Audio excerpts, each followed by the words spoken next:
Host of Forged in Fire. Kyle Mann. I'm G. Warner Wallace. Kira Davis. It's Ben Adams. Hey, this is Dave Baker. Carey Pomeroli. This is Mike Reiner. This is Ethan Nicole. This is Leanne Morgan. This is Graham Parker, the 5th GP, and this is why you should never. How I got suckered in. I'm so embarrassed that I'm here. You're wasting your time. You got better things to do. Never listen. Those darling, yummy, Reverend and the Reprobate. Well, hi there, Maxie. Everybody, welcome to the Reverend and the Reprobate. That's staying in today. Well, my name's Lucas Pinkert. I'm an actual Reverend. I think I killed a Camden. real life pastor in Lake Dallas, Texas. And with me, as always, is the big man coming in hot with his goofy impressions. It's Danley Whip Gibson. What's going on, Big Dan? Nothing. How's your soup? It's great. What's going on with you? Why are you sleeping in a canteen? Are you camping?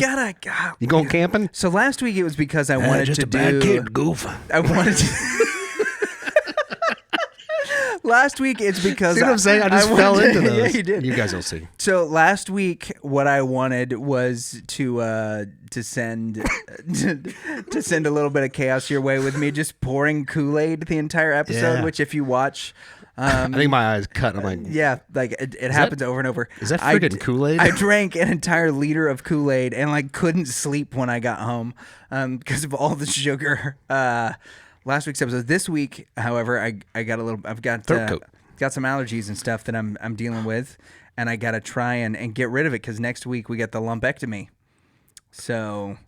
Yep, it's the going back on it. If you've heard some of our early episodes, many of y'all know I had a double mastectomy at the beginning of 2020, in February 2020.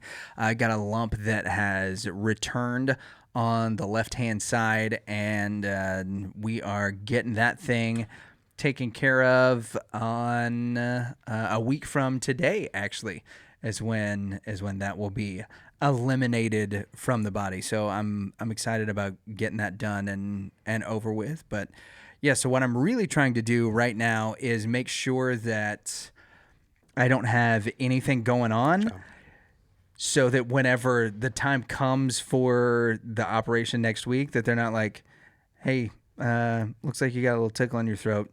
Like, I'm trying to just go ahead and stave it all off, because kicking this can down the road is brutal because of everything that has to go on with the schedule. Not the least of which is trying to figure out how to literally juggle things with the sweet Reverend baby with Levi. Yep. So Dan, tell our audience who it is we got on the show tonight. We've got Robert G. This Lee, afternoon. not Robert E. Lee, as we never even talked. No, Did we never talk about? No, I avoided that because it sounds close enough. Yeah. Yep. Yeah, but very funny comedian. Bert Lee. He's got, he famously trains other comedians to come up in comedy that are wanting to start stand up or build their careers up. And yep, this is true. He does a great job of talking us through some of the things that his approach to that, and talks about going on the cruise ship. That's something he avoided and now enjoys, which is something I've always wondered about. So being a comedian on a cruise ship, what's that like? And it was a lot of fun. It was. The first little bit of it is basically like a clinic on how to be a comedian, or really to be a creative writer. Clinic. It's That's really a better great. word. Yeah, and the last bit we get into some really interesting and exciting stuff that I think will be good information for all. Also, the guy's very funny. Make sure that you subscribe, take your $1 bills, wad them up, and shove them into your USB drive in order. We'll get it. That we can get a little get one more cup of throat coat this week. Well, let's go to this week's sponsor. Ding the bell. Check out all of that stuff. This week's sponsor is brought to you by the company that brought Billy Bass. Get the ultimate decor for your home or office with this interactive Mike Reiner head. This detailed life-size wall mount features Mike Reiner's face, and when you pass in front of it, it always greets you with a cheerful, "I'm back." It's perfect for adding a bit of fun and personality to any room. Get yours today and enjoy the surprise every time you pass by the I'm Back guy. I'm that guy. And without any further ado, Robert G. Well, let's get rolling. On today's Sweet Clean Airwaves Big Whip, it is the instructor of comedic genius, the man who believes he can not only teach you how to be funny, but has a litany of lineage that shows how laughing has become. I'm out of L words, but it's. I loved it. It was going really strong for a little bit. You there. got 3. Yeah, that was 3. And If only it was funny. well, comedy comes in 3s, and we learned that from the man, the myth, the legend himself, Robert Lee. What's going on, man? How are you? I am doing very well. Thank you for having me on the show. Absolutely, dude. So we've seen your Dry Bar special. We've seen a lot of your comedy and stuff that's come through on Facebook, and as we've sort of had this like tertiary relationship with clean comedians, that your name gets brought up. What's tertiary and mean? Sort of like ancillary, auxiliary on the fringes. Right, Man, your vocabulary is exploding. Go ahead. I've been reading Brandon Sanderson books, and so now I know multiple syllabic words. So as we've sort of established this relationship in this wonderful little niche with these brilliant people, your name continues to get brought up time and time and time again as. What really helped me in my comedy was I went to one of Robert G. Lee's clinics. I took a comedy class from Robert G. Lee, or I was at this particular convention, and this guy Robert Lee grabbed me and really helped me punch up some of my stuff. I was on a cruise ship. Yeah, there you go. But you seem to be kind of this sort of man behind the curtain for all of these phenomenal up-and-coming comics careers. Not only that, but you've got a really incredible comedy career of your own, which we've been incredibly impressed with. So I want to start with how we know you is from these other comedians.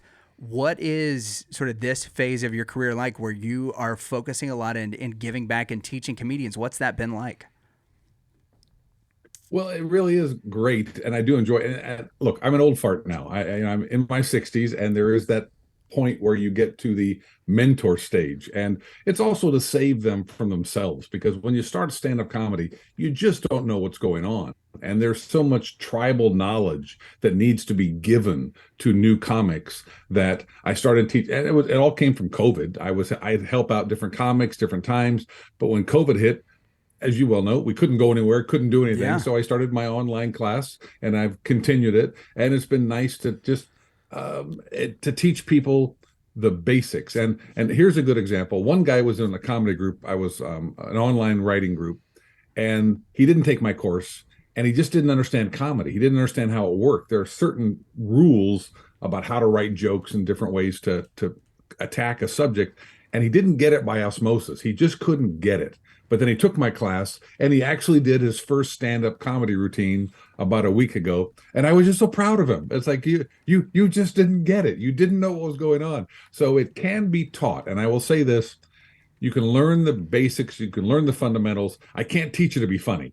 So it's like painting by numbers. If you can kind of figure out, well, I can put a green there and a blue there. You got to feel comedy, but once you know how to do it, I can cut a couple years off of your trajectory on to becoming a headliner by just telling you, avoid this, do that. And I've got hours and hours of advice, from bombing to working clubs to marketing to how to write your material. And I compiled it all and started teaching it. So it is a lot of fun. It really is. And the fact that you said at least 3 people liked it, that's a good thing.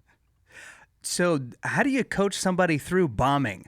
Like one of our favorite things to talk to comedians about is their bombing stories. A good bombing story, a good heckling story. Oh, because they're incredible, and everybody handles it differently, right? So how do you coach somebody through bombing?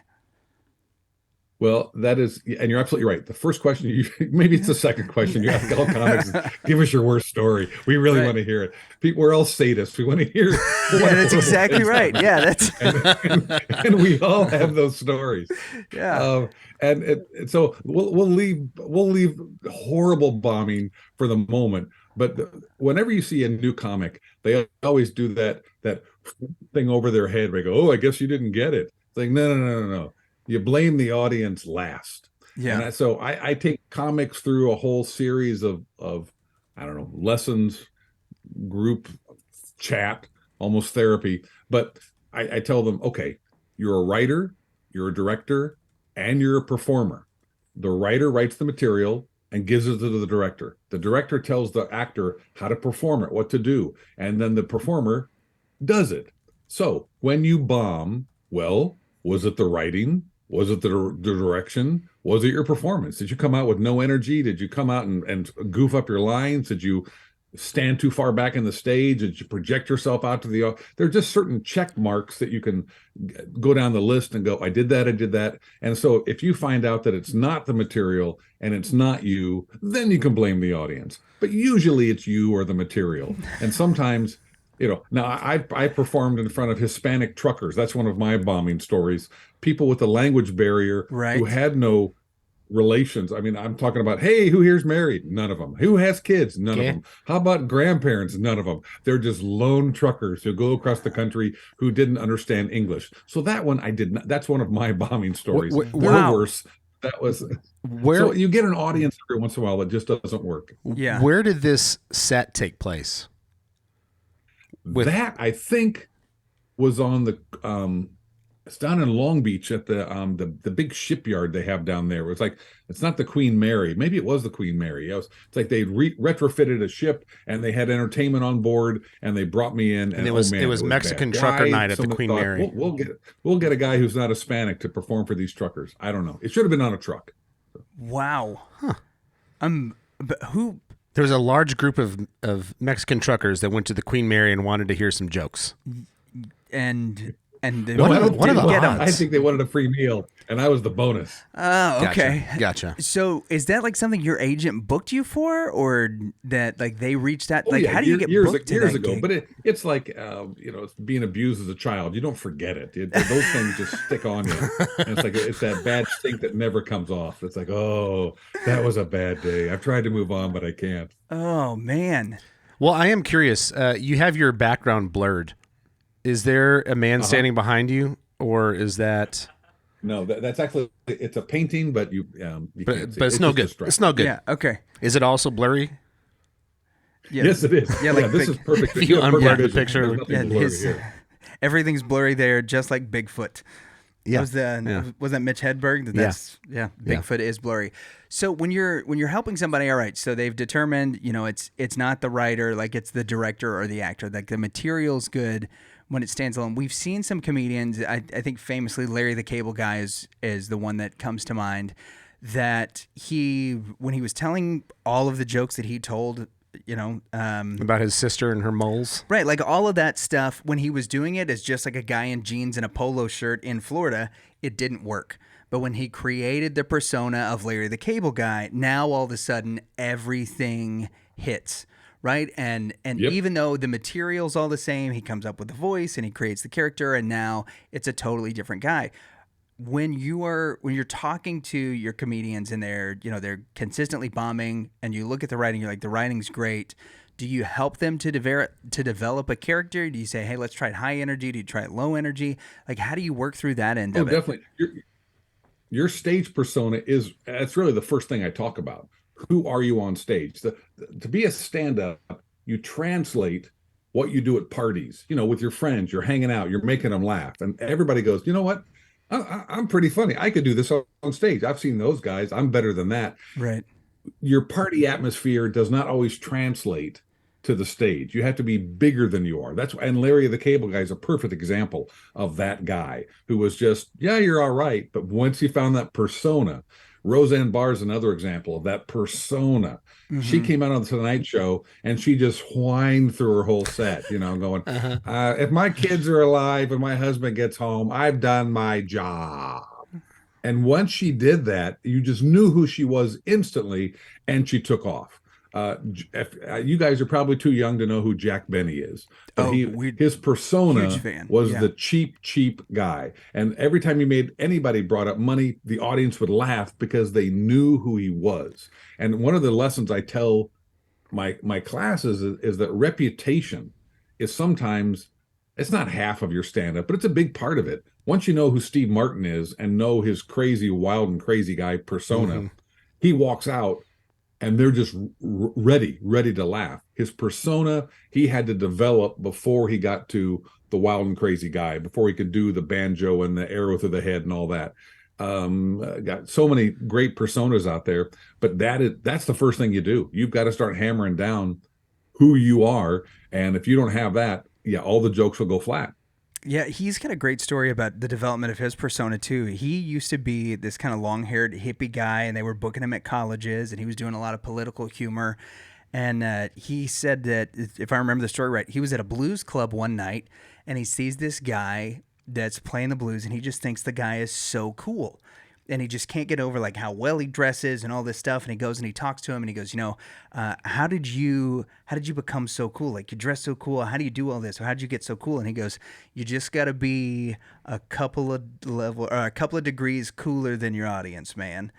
And so Steve Martin says that night he went and got a haircut and shaved his beard, and then the next day went and bought the iconic white suit. Yeah. Yeah, like that's when he went and did it, because he was like, all right, if I'm going to be a couple of degrees cooler or better than all these college students that I'm at, I'm not going to change my act, but this is what I'm going to do. I'm going to come out looking like sort of the straight guy and then end up being, the goofy, arrow through the head guy that you do that. So as you're coaching people through all of this, sort of really what is it, character development in stand-up, how do you keep them, and this is the one area that I think all performers in general fall into, whether you're musicians or comedians or speakers or whatever, how do you keep them out of their own head?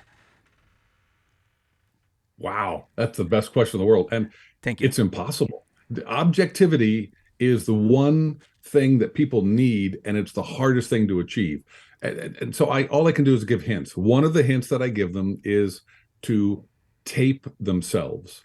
And that, by that I mean video. And so objectivity comes from watching yourself outside as a third person. And sometimes just on things like iMovie and movie tracks, you can see the sound waves at the bottom. And the sound waves, when it spikes, it's red. And I just tell them, when you hit a red spike, you've got a good joke. That's a keeper. If it's still yellow, that means it's not funny. And so you have to get this objectivity with your material. They're not your babies. Seinfeld always says, hey, you're trying out for the team. If you're not good enough, you know what? I love you, but I got to cut you. And so he is objective with his material. You put it in front of an audience a couple different times. You try in different orders. You put it in different places. And if it doesn't work, you cut it and you move on. Editing is such a big part of being a stand-up. So a lot of people think, but this is great material. And I told one comic one time, he says, you know what? You squeezed a really good 30-minute act into 45 minutes. And it's like, no. You need to tighten your act, not stretch it out. It's bam, bam, bam. I tell people to time their act. It's another thing about objectivity. If you do not get 5 is too low. If you get 10 jokes a minute, 10 laughs a minute, you're doing okay. If you're getting 15, wow, you're Kevin Hart. If you're getting 5, you're all right. But you got to look at the editing. So when you talk about their persona, they could have the persona, but the jokes aren't tight. It's everything. It's the persona, it's the writing, it's the style, it's hammering the audience with it. And once you get bored, the audience, in Norman Lear's language, leans back. To get the Steve Martin experience, the audience has to lean forward. They want to know what's going to happen next. When you saw Jim Carrey on stage, he was crazy. Robin Williams was crazy. Those personas they bounced off the wall. Well, not everybody's like that. Some people are the Kathleen Madigan. There are different people that are more low key, but they found a way to interest the audience. Another clue is persona is stand-up comics get up on stage and they just start talking. It's like, no, stop. I don't know who you are. You've got 3 minutes to establish your personality so that not only do I laugh at the jokes, know who you are, but I want to know more. And so when I teach comics, I always emphasize that opening, because so many people completely blow their whole set because they have a bad opening. And so the audience has to know who you are, has to like you, has to want to hear more, and then you can go into other stuff. So, I mean, there's so much to it. It's not just one, oh, your persona's great. Everything is thrown into the blender, and you come out as a stand-up. So I think we could probably talk shop all day, because this is something we're fascinated by. Well, I feel like I'm really learning right now, too. Yeah, I'm trying to take notes, right? So, but and by the way, Kathleen Madigan, I love Kathleen Madigan. It's been a while since I've listened to her, but growing up, I loved her. Yeah, the list of brilliant Is that a terrible comedians, thing to say? No, I don't think so. Okay. But I think the list of brilliant comedians are limited to those that kind of like what Robert said, that they have found who they are, and that their audience is there to be there for them. You know, that was one of the things when we had Leanne Morgan on, that she talked about how the first few times that she headlined a show and it was her audience, that the amount of confidence that it gave her was tremendous, because they were there to see her. They wanted her jokes, and they were, you know, anticipating what the next thing was going to be. And that, you know, when you're opening and you're in open mic nights or those kind of things, you've really got to engage quick and draw everybody in. Whereas there's a certain level you can reach where people are there to see you, and they want what you've got. Now, that said, I want to shift gears, because you've recently come back from doing some cruises, which I'm totally fascinated by. And the reason is because I think, and my thinking on this has shifted in the past year.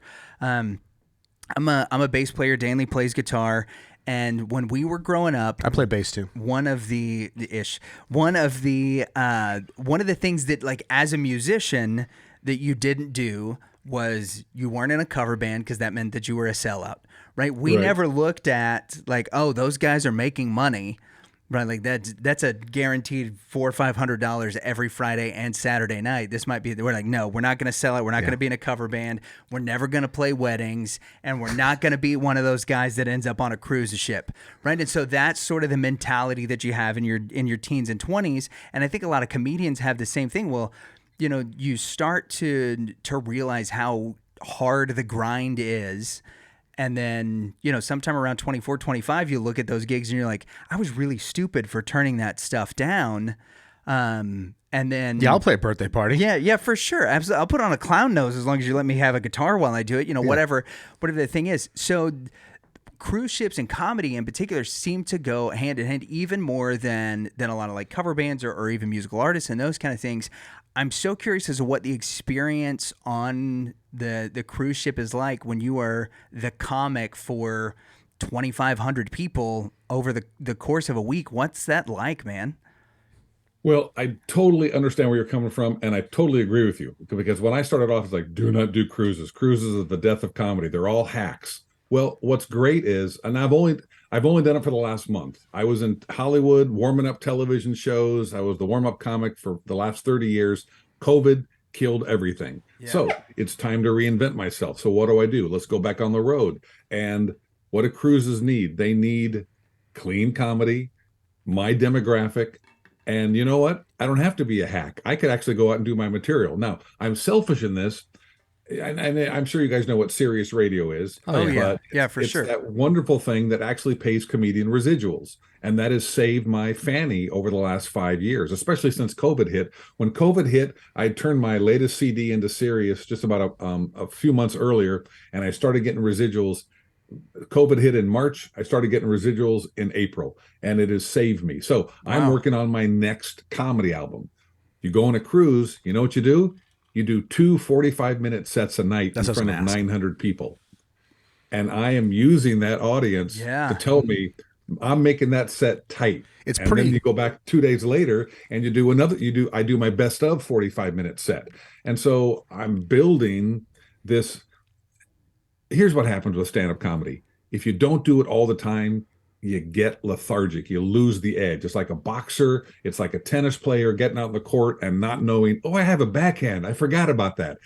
As a comic, I can't build a 45-minute set doing 10-minute spots at a comedy club. It just doesn't work. And I can't build my set working for a corporation that wants me to talk about their corporation. I have to have something for me. And it's not lost on me that these cruises, to do that much time in front of an enthusiastic or a tired audience, it's like, do I have to goose them? It's like, how is my latest set going to be great? And that's what I'm working on. And so I go back to my room and I listen to my tape and I rewrite it and I go back and I do it in 2 days. So for me, again, it's only been a month. I've done 4 cruises, and I could end up hating them. But the majority of people come up to me and go, oh God, we hate all the other cruise comedians. Thank you for coming on board. So I do realize my reputation may totally get sold down the river. And in about 3 years, I'll be doing, vacuum toilet jokes, and that's all I'll be doing. But at the moment, I'm really excited about it because I get to work on my stuff.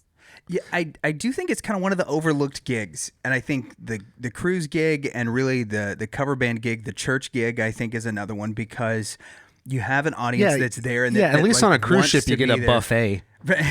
Yeah, for sure. Right, and they feed me exactly right. Yeah, but there any place where you're going where you can work on your chops that's a useful opportunity for you. And real quick, you mentioned if you're not practicing, if you're not doing it all the time, you lose it as a comedian. You also get that with music. I forgot how to do bar chords. Which is a very real thing. Yeah. I mean, I roughly knew it, but it took a while to get back into doing it. So I'm with you. Anything creative. Yeah, I think it is the if you don't use it, you lose it that Michael Scott was so worried about in The Office. So hold on, I'm not done with cruise ships. Are you moving on? No. I'm saying I'm sticking with cruise ships because I am curious. So you have 2 45-minute sets. This is where I was going. Really interested on what the day in the life of a comedian on a cruise ship is. Yeah. Outside of those 45-minute sets, like, are you pretty much free to do whatever, or they have, hey, we want you to show up and mingle with people and all that? Are you going on the excursions? Yeah. You are free to do whatever you want when you so that's the dream last time in Cabo. So I'm on I go up on Cabo and every third guy goes, "Hey senor, you want some cigars?" And I go, "No, thank you." Then they lean in real close and go, "How about some weed?" So it's hilarious. So, and then other ones, it's like how much cheap tourist crap can you get? Now, on a day-to-day, if there's a negative to cruises, it is the alone time because it's the travel to and from the gig. So, I went to Hawaii. I had to fly to Hawaii, red-eye flight, got there, taxi drive to the port. They put me on a Friday. Okay. I don't go on till Monday. So I'm writing a book. I'm working on my stand-up. I'm getting my set ready. Okay. So I do the first set. Now, on this particular cruise ship, that was all I was going to do. But then 2 days later, I got a call at 5 p.m. They said, "Our impressionist has laryngitis. I hate to make this call, but could you do another set for us tonight in the big theater?" So it's like, well, yeah, okay. So I've got 2 hours to look at my first set and do everything that I didn't do there and then go and perform again.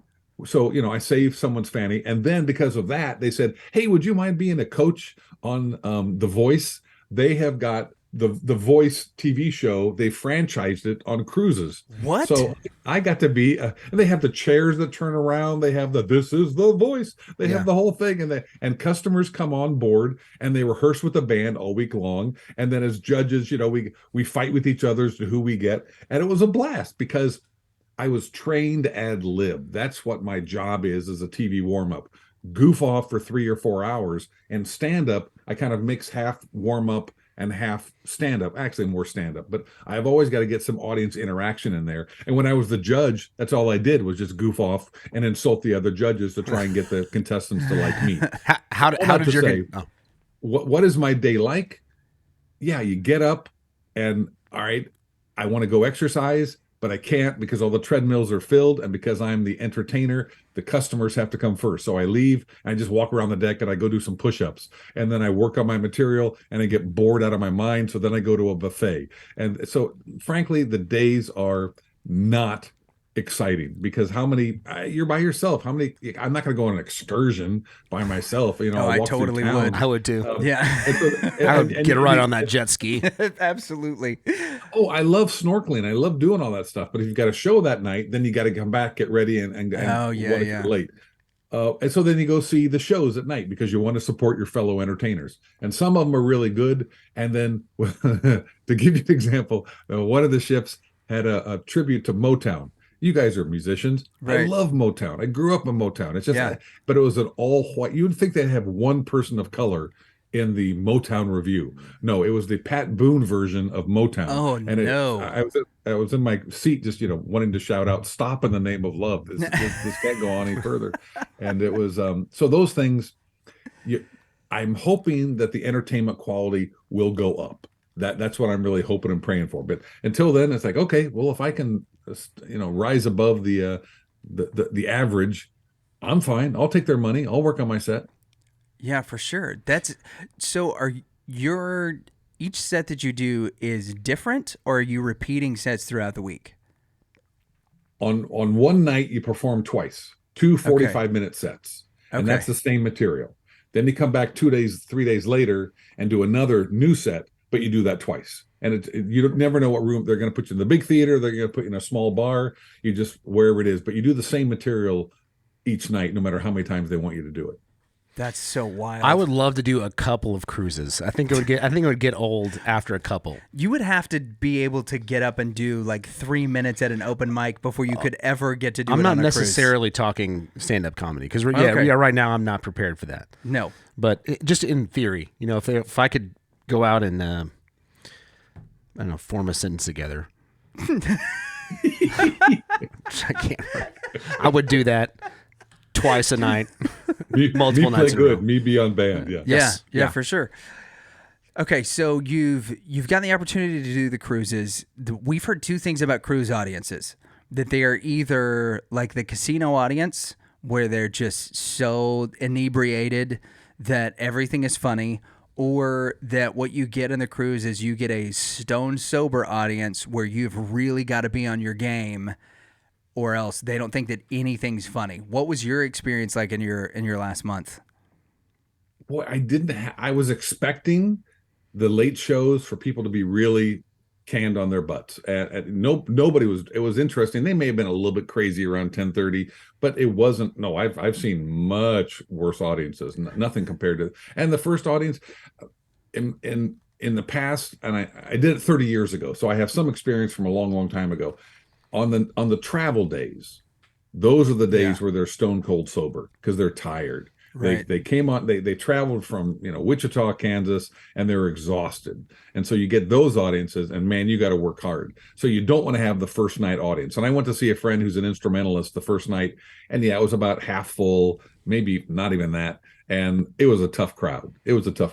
But then as it goes on, people rest up one night and they're good. It is like adult day camp. They're going from playing bingo here and hitting the buffet, and then they're at a trivia game over there. Then they're doing Beatles tribute night over here. Then they're doing a dance party. And by the way, come to the show. So they're busy all day long. And Slot so machines. they're just there to have fun, have people feed them, have people clean their room. It's just a big party. So I have not experienced the totally toasted or totally stone cold sober. So you were on the good cruises then? Yeah. Yeah. Well, believe me, my management said we're not going to put you on the Carnival cruises. And I'm sorry, I'm shouting one out. But No, that you're is fine. the short trips. The short trips, like from LA down to Ensenada and back. Those are drinking cruises. You don't want a drinking cruise. That's hell for a comedian. So they realized if you're going to do it, we're going to put you on a higher class where they're on for 10 days, 2 weeks. And so that's a different clientele. It really depends. Yeah, I'm sure you've gotten some hell stories from comics who've done the drinking cruises. Oh, that'd be horrible. I would shoot myself.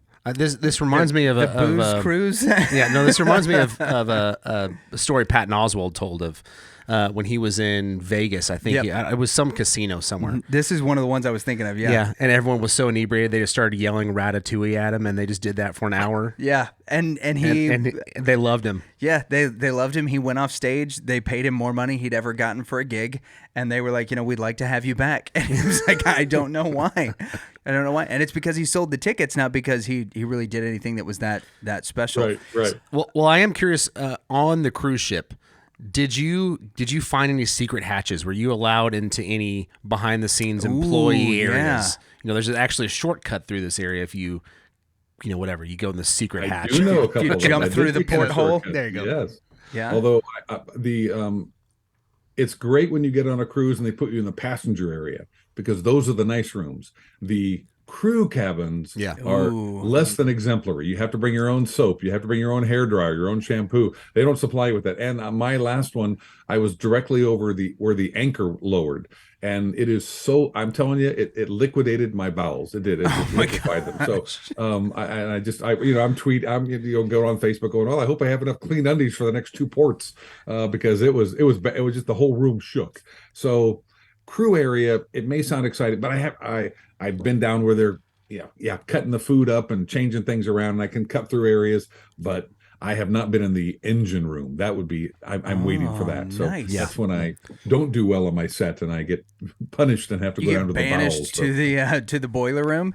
Yeah. So you had a birthday on the cruise ship, which I did. That you was weren't able to excessively celebrate. dull. Yeah, I did. That was okay. So I was going to ask, did they do anything for your birthday since you're staff on the cruise ship? Do they do anything, or are you just like, nope, it's just another day for them? It was just another day. Nobody cares. Nobody knows who you are until you perform. Right. They don't know who you are. And then, but no, birthdays on a ship. If your family's with you, you bet. No, I celebrated my birthday as soon as I got back with my family. But I can't say it was the worst birthday ever, but it was the worst birthday ever. Yeah. So you mentioned like the travel back and forth. As the cruise ship comedian, are you allowed like a +1? Hey, you know what? You want to come on this? The lovely Mrs. Robert Lee gets to come with you. Is that something that's an option or no? It is, as long as you pay their flight. Whoa. So okay, so you got to. They flew me to Tahiti. Well, that was going to be, and they gave me 1 week's notice. Well, that's a $1,500 ticket. So everybody's like, you're taking your wife, right? You go, no, I want to make money on this cruise. I'm not going to spend it. What did she think about that? About not going because the flight was too expensive? Well, we've been married 41 years. She's okay with it now. Okay. I was married 5 years. Yeah, I could see it be a conflict. We're both in this together. But I can if see we my go wife to going. if there's an Alaskan cruise, then I will bring her along. Yeah, but because we've got friends up in Washington, and they're saying, hey, if you're on that cruise, we'll all go on together, and that'd be a blast. Cool. Yeah, I just don't want to bring her when we are in the crew cabin, because that's a dorm room. It's a college dorm room. I feel like I'd have to put a tie on my doorknob to let people know that we're sleeping.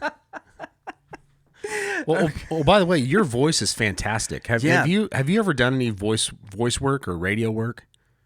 Back in college. It was always back in college, and it's unfortunate because I love radio so much, and I did a lot of radio in college, and I do impressions in my act.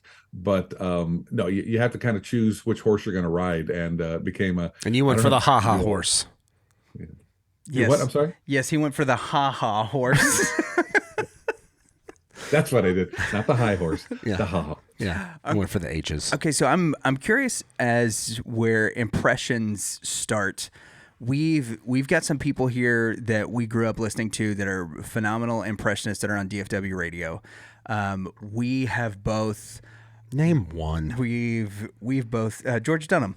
We've both really admired impressionists as we were growing up. We love voice actors. Rob Paulson is one of our Kevin Conroy. Yeah, Kevin Conroy is great. Ashley Eckstein was another one. Batman. Oh yeah. Man. Ashley Eckstein, who played Ahsoka Tano and has done so many other iconic characters. But first, what's it like to develop an impression, and how do you pick the person that you're going, or the character that you're going to do an impression of? Well, when you're an impressionist, you just try everybody, and you go, oh, I don't sound like them at all. You see what you fall into.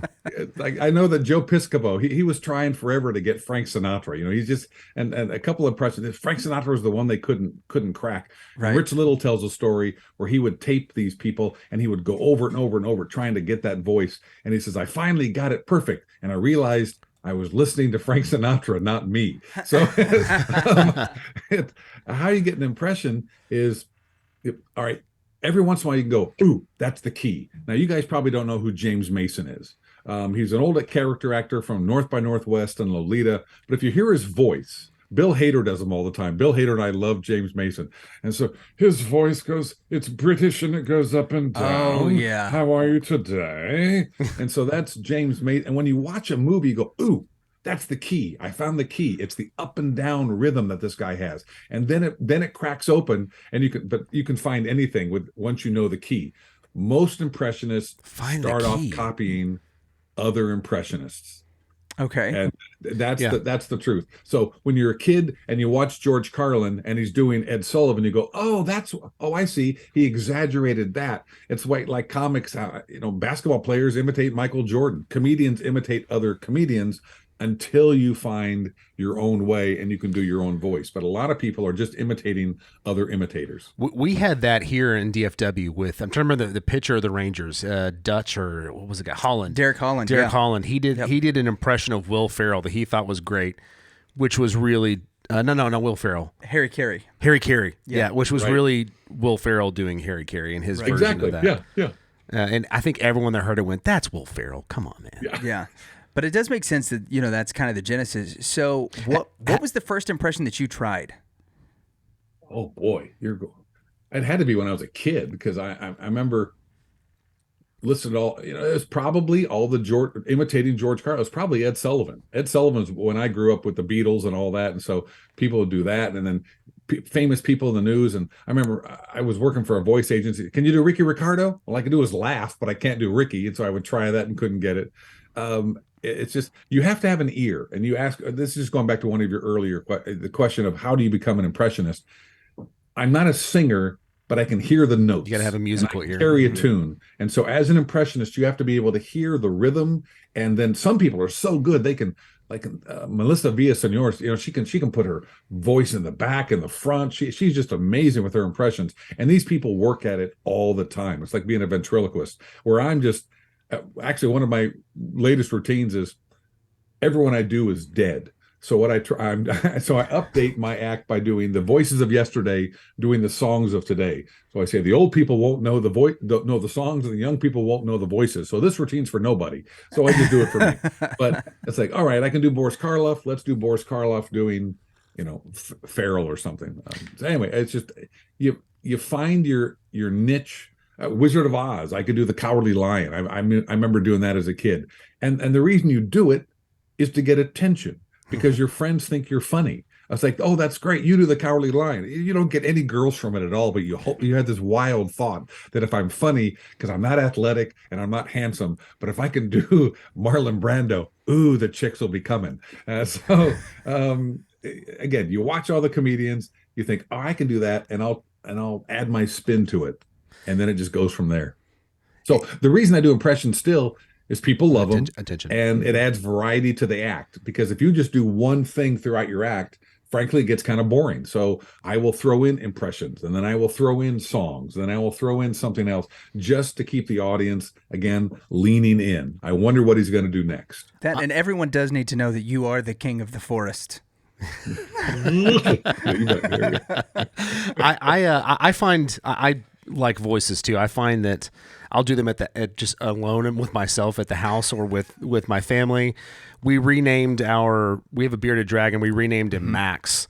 And so that led to me doing a Goofy voice because his son is named Max in the movie. And then that led to me doing Pete, Goofy's friend. I found actually both of them kind of fell into it. I'm not doing it right now. I'm still working on it. I'm bummed. But I will ask, have you heard of the actor Matt Berry?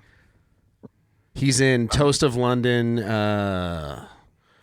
What We Do in the Shadows, the IT Crowd. He has the most insane voice that he puts on for this. I'm just curious if you heard it, because I'm still trying to understand how to do this voice. I think it's like you're saying. I'm waiting for a comedian to crack his voice so that I can do their impression of him. Is there anyone? I don't know who he is. I'm fascinated. No, oh man, he's so good. Matt Berry. He is probably now. Full warning. He's ridiculous. Full warning. He's also raunchy. But his voice is one of the most exaggerated put on character voices that I've ever heard. And it is what he does everywhere. Yeah. It's so good. He forces that guy to become whatever character they wrote. And it's quite genius. But he's got a great voice too. He does. Yep. But he does just ridiculous British things with it. Yeah. Oh, for sure. Is there anyone that you've tried that you just go, man, your example earlier of trying to crack Frank Sinatra? Is there anyone that you have just, I'm gonna get this one. I'm gonna get it. No, I think I'm just too lazy to be that determined. Once I tried a couple times, I can't get him. Me. But I can do this guy. So it's a fun hobby. I consider it it's another tool in the arsenal, but it's not something that, oh man, my livelihood depends on doing impressions. It's just an extra layer on the cake. It's like, that's fine. So I'm curious, as we're talking about the comedy that you've taught, we're talking about how your comedy has morphed, the different sort of aspects and skills that you bring into what you do as a comedian. And we've discussed a little bit about how COVID changed things. When you were creating an act for a 2023 audience, what things philosophically are you considering, especially as a clean comic?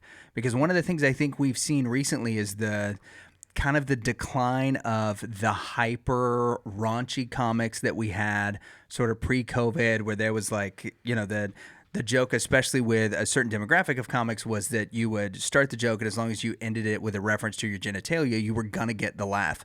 Well, it seems like that group is on the decline, right? So now in this new sort of norm of comedy that we have, or this new, I guess, foray into it, that a lot of new people are coming up. They're sort of tired of this style that has been popular for the last 5 to 10 years. How do you put together a set in 2023? Well, every comic, I always tell them that you have to find the relatability with the audience. And what you're talking about, the decline of the raunch, maybe you're seeing that, but I'm not seeing a lot of that. Yeah. Have you been? Maybe you should have gone to the club with me just 2 days ago. My wife came with me, and her eyes just popped out of her head. I said, "Welcome to the parade of psychoses." Yeah. And it was as the new trend in stand-up that's been noted by a couple different people is you have to reveal all of your junk. And it's like therapy on stage. So it may not be rude, but it is this. You're unless you're being totally authentic with all of your problems and foibles, then you're not really being you.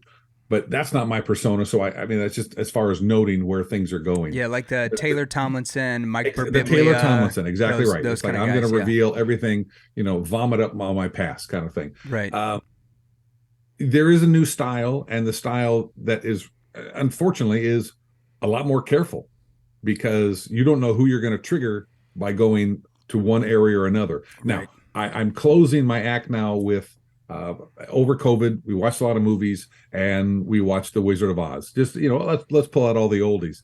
And I realized that if you did Wizard of Oz today, you'd have to totally rewrite it for today's audience. So I end my set with the totally inappropriate woke Wizard of Oz. I just update everything. But what I found was people under 30 don't know the Wizard of Oz. So that becomes it's a cultural thing that only fits my demographic. It doesn't fit your demographic anymore. Isn't that interesting? So you have to be very careful about what you consider topical references, just meaning what can we all relate to?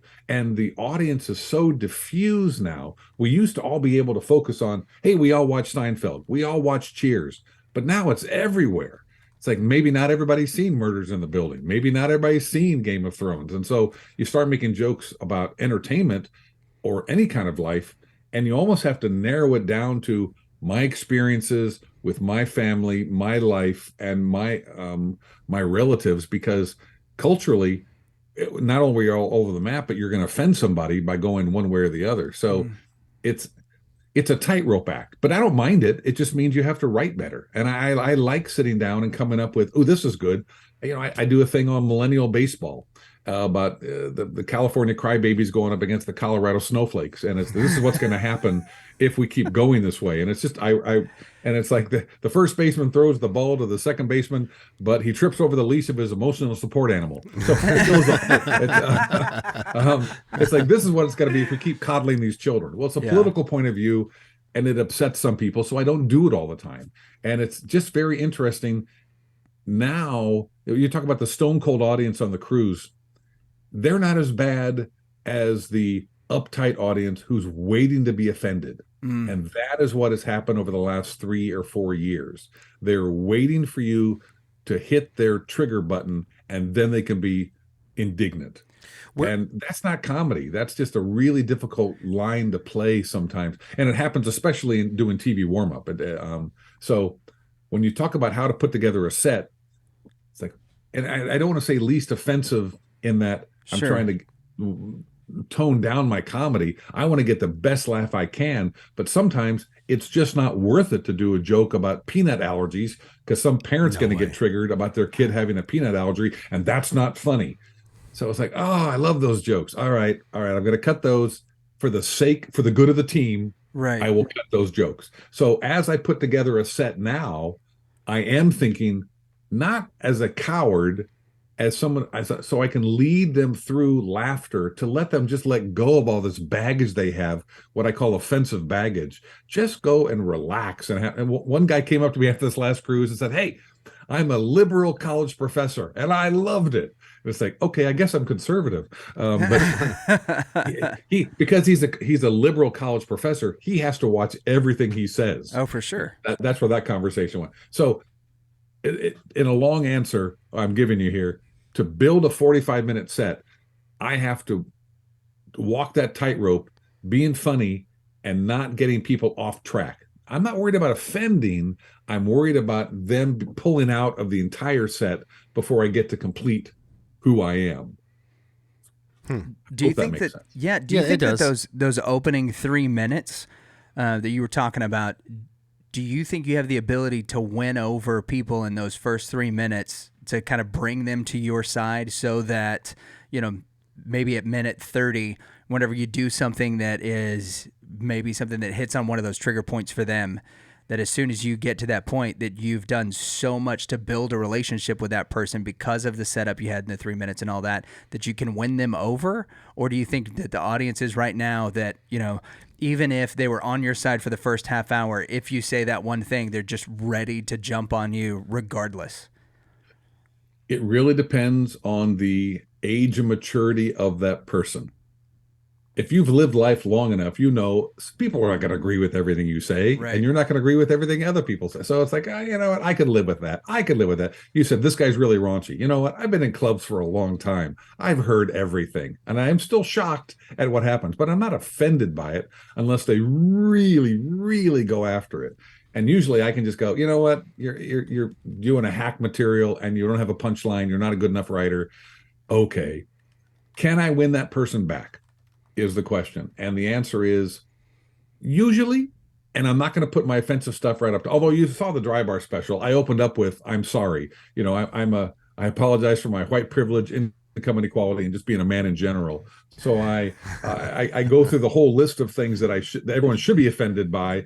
And by the time it's over, they go, okay, can we relax now? Yeah. Just blame me for everything. Yeah. And let's go. And usually people are like, okay, yeah, I can live with this. And if they can't, then they're going to fold their arms, and I've lost them.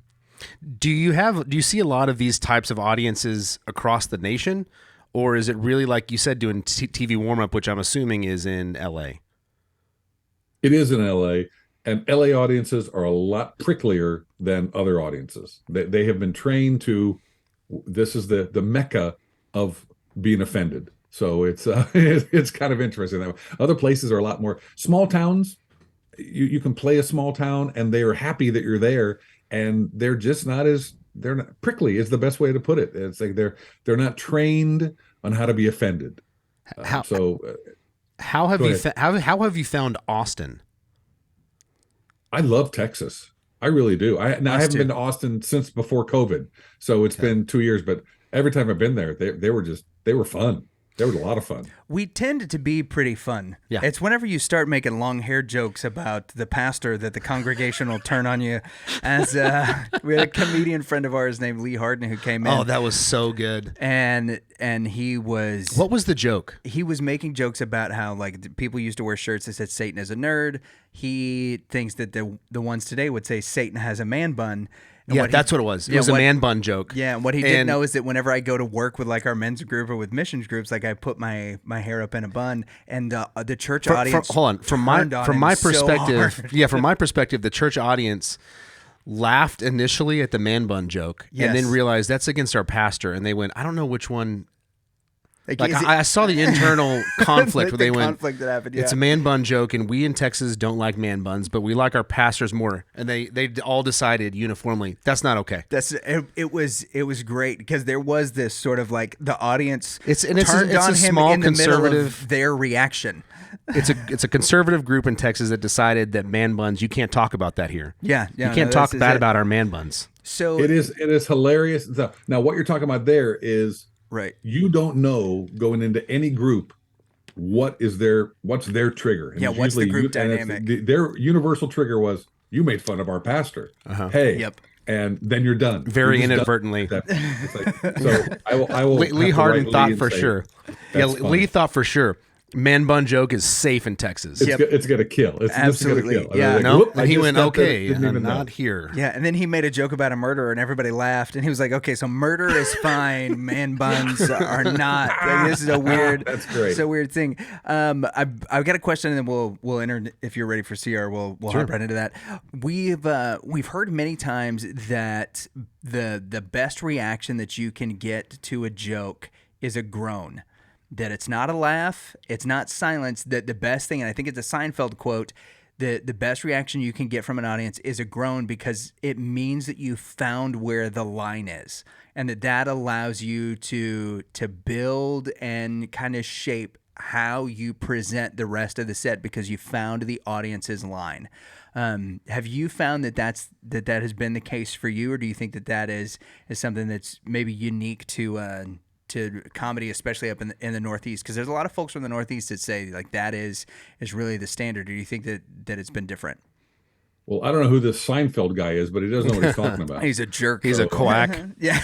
I don't think he's going to make it in this business, let me tell you He's that. got a very sordid dating life. In my experience, groans are excessively negative. No, I hate groans, because it usually, I don't get many groans, but I have friends who do puns. And so my experience is always like, it's like, no, that tells them you're not being funny. Go be funny. And if you're doing it to make a political statement, I don't know if it's a groan you're talking about, if that's specifically a groan, or if it's that sucking in air because we're unsure if that's, ooh, you just hit the line. It's more of maybe that ooh is for a pun, but that ooh. Yeah. Now there's a big difference between a groan and an ooh. So let's say that it's the ooh. Let's say that what he meant by groan was the ooh. Yes, so a comedian again has to be able to express himself accurately. Let's go back to that Seinfeld guy and see what's he doing with his $1 billion. It's shows about I don't coffee. mind it. It does, but comedy is if you know Pavlov's theory and from therapy, from psychology, yes, he put dogs in and they would salivate whenever he would ring a bell because he trained them. The audience is salivating over a joke. So if you can make them laugh, then it's like that joke stays in. If they groan or ooh, that joke gets cut. And this is the wrong territory, that's the right territory. You learn which part of the maze to go down by the audience reaction. So it's not just the ooh or the groan, but it's the overall. But if they're laughing, good God, I would never turn down laughs. Yeah. It's like, this works. This is hitting a chord for some reason. That's what I'm searching for. I'm not trying to see where the line is. I'm trying to see where the biggest laugh is. And if I can build on that laugh and keep them laughing, that's what I'm going for. So you and Jimmy Carr don't have similar comedic styles. Is that what you're trying to tell us? I think I would go out on that limb. I would say that. Okay, yes, well, we appreciate that. Well, Robert, we end all of our interviews with a segment that we call Controlled Rowdiness. This is just a series of short rapid-fire questions, which you can answer with as short or as lengthy an answer as you would like. Expect nothing from us by way of response or reply. There are no right answers, but there are several wrong ones. Make sure not to step on any of those landmines. And to get us going, I'm going to send it over to General Grease. All right, Robert. You mentioned tribal knowledge in your comedy that you for your classes you try to extract that and give that to your students. Which tribe of Israel is comedy from? Which of the 12 tribes? I would generally go for Judah because that's the line of Jesus, and he's the funniest person on the planet. Next to them would be the Levites. They're the priests. Priests are always pretty funny. I agree. Yeah. Funny looking. What's the most backhanded compliment you've ever given anyone? That I've ever given anyone? That you ever I already given. told it to you. You squeezed a good 30-minute set into 45 minutes. All right. That was the best backhanded compliment. That one is pretty good. When was Jesus the funniest? All right. He was funny all the time. People always take his, all right, he was funniest when he says, why do you look at the log, you look at the speck in your neighbor's eyes, but you don't notice the log in your own eye? I'm sorry, that's called Chinese exaggeration. That's just funny. He was funniest when he was making fun of the rich people. That's when he was hilarious, because you poke pomposity. That's what he did. You also have, it's easier for the camel to go through an eye of a needle than it is for a rich man to get into heaven. And people, they bent themselves over backwards, go, well, there's a place in Israel where a camel could get on his knees and sneak through. No, he's making a joke, folks. He's being funny. He's exaggerating to make a point. And I do tell people that in my stand-up, my stand-up class, Jesus was funny. And after, as someone with that particular worldview, if he invented humor, I would think he'd be pretty good at it. Yeah, I agree. The TV show The Chosen, we were talking about that here recently, and I said, the casting of that and the direction of the character of Jesus, I loved, because he is very funny and he's got a great sense of humor, and that does relate to me a lot. There's no question Humor there. comes from perspective. No question. Most people don't have perspective about their own problems, but who has a better perspective on life than God? He's outside of time. He can see our foibles and see how silly we are. We just can't see it. We're so close. I also foibles feel like is a good word too. Like Jesus has some great moments of exasperation that I'm already experiencing as a parent. My son's 4 months old. I asked you to stay up. Right. Like why are you when asleep the disciples come, the storm's in the boat and the disciples come to Jesus and Jesus is like, "Ugh, you woke me up for this." And he goes inside and calms the storm and he's like, "Great." And it just like goes back down and it's sort of like so dismissive of everything that they're doing. It's Jesus. That's what Jesus would be like as a youth pastor. It's like, why did you get me up for this? Why are y'all shooting Nerf guns at me all the time? Yeah. So you said that your audiences don't know The Wizard of Oz. Do you think they might be more familiar with The Wiz, which starred Michael Jackson and others? No, I think 6 people know what The Wiz is. No, nobody knows that. Quincy Jones knows it. Michael Jackson, Diana Ross. Those are the only people that are holding on to that movie. I think time is the answer for all of this. Like a month ago, no one knew what Night Court was, but now they're reviving it on NBC. Right. So now Mike Night Court, the new show. It's like the new show. Yeah, the Doritos guy is back, and he's a lawyer again. Yeah. So also, what's his name? Al Bundy. No, I shouldn't have started the sentence. He was in Godfather. Jazeera. Now I'll find out. You go. All right. Aliens have landed. They've abducted you, and they take you up to their spaceship. They tell you that you've got 60 seconds to tell a story that's so great that they won't destroy the world. Your time starts now. Well, I would just give them the story of God in a very succinct thing, that God came, he created the world, mankind sinned, he only had one way to save it. He brought in Jesus, saved all of mankind from their sin. Evil will be defeated. So you can try and kidnap me. It won't matter. God controls the universe. You're toast. I forgot a very important part of this question is you can't use the gospel, but that was a really nice, clear gospel presentation in less than 20 seconds. I was gonna say it was very fast. Super succinct. So what are the aliens? What did they do? They shook his hand and sent him home. Okay. Yeah, they don't want to be part of That's anticlimactic. They don't want to be part of the destruction on Earth. Did he at least upload a sin. virus into their mainframe? Was I smoking a cigar when I did it? Yeah. Yes, you brought you brought your boys from Cabo and they gave the aliens some hashish and they just took off.